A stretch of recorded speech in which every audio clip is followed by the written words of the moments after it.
চতিয়াৰ মালৰ গাঁৱৰ গোপালকৰ হাহাকাৰ পৰিস্থিতি ইটোৰ পিছত সিটো গোধনৰ মৃত্যু অচিন ৰোগত আক্ৰান্ত হৈছে গোধন পথাৰত ঘাঁহ খাই থাকোঁতেই হঠাতে পিছফালৰ পৰা ভৰি দুখনে খোজ কাঢ়িব নোৱাৰা হৈ পৰে গৰুসমূহ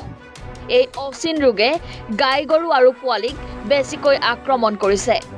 চতিয়াৰ মালৰ গাঁৱত দুদিনত 5টাকৈ গৰুৰ মৃত্যু হৈছে কেন্দ্ৰীয় চৰকাৰ আৰু ৰাজ্য চৰকাৰৰ লগতে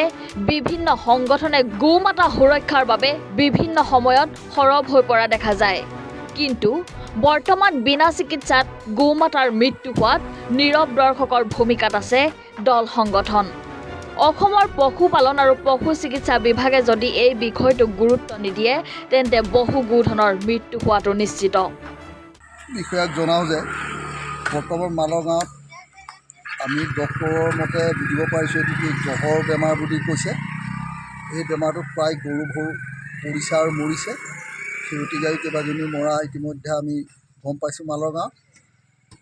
আৰু তাৎক্ষণিকভাৱে ইয়াৰ যদি আপোনালোকে ব্যৱস্থা নকৰে তেতিয়াহ'লে গোটেই গৰুবোৰ শেষ হৈ যোৱাৰ এটা আশংকাই দেখা দিছে গতিকে অনতিপলমে ইয়াৰ এটা সুব্যৱস্থা কৰিলে আমাৰ উপকৃত হ'ব বুলি আমি কৃষক শ্ৰেণীয়ে ভাবিছোঁ গতিকে আপোনালোকে ইয়াৰ তৎকালীন এটা ব্যৱস্থা কৰিবৰ কাৰণে আমি অনুৰোধ জনাইছোঁ গৰু সৰু পোৱালি সৰু পোৱালিটো ট্ৰিটমেণ্ট কৰিলোঁ তাক ভাল হ'ল তাৰপিছত কালি আকৌ যোৱাকালি গাইজনী অকণমান জলকা লৈ আছে দেখুৱালোঁ বেজী এটা মাৰিলে তাৰপিছৰ পৰা ভৰিটো ফুলি আৰু একদম হেৰি হৈ আছে মানে কি গৰু পোৱালিটো প্ৰথম ঠেংটো লেঙেৰা হৈ যায় ঠেংটো লেঙেৰা ঘাঁহ চাহ নাখায় ন ঘাঁহ চাহ নাখায় মানে পোৱালিটো এতিয়া মোটামুটি ভাল হৈছে পোৱালিটো ভাল হ'ল এটা পোৱালি মৰিলে দুটাই হৈছিলে অঁ মানে এটা পোৱালি মৰিলে এটা পোৱালি ভাল হ'ল আৰু এজনী গাইজনী হৈয়ে আছে সেই গাইজনী মানে একে অৱস্থা বেয়া চতিয়াৰ পৰা শ্বাহিদুল ইছলামৰ ৰিপৰ্ট এনি ভাৰত 24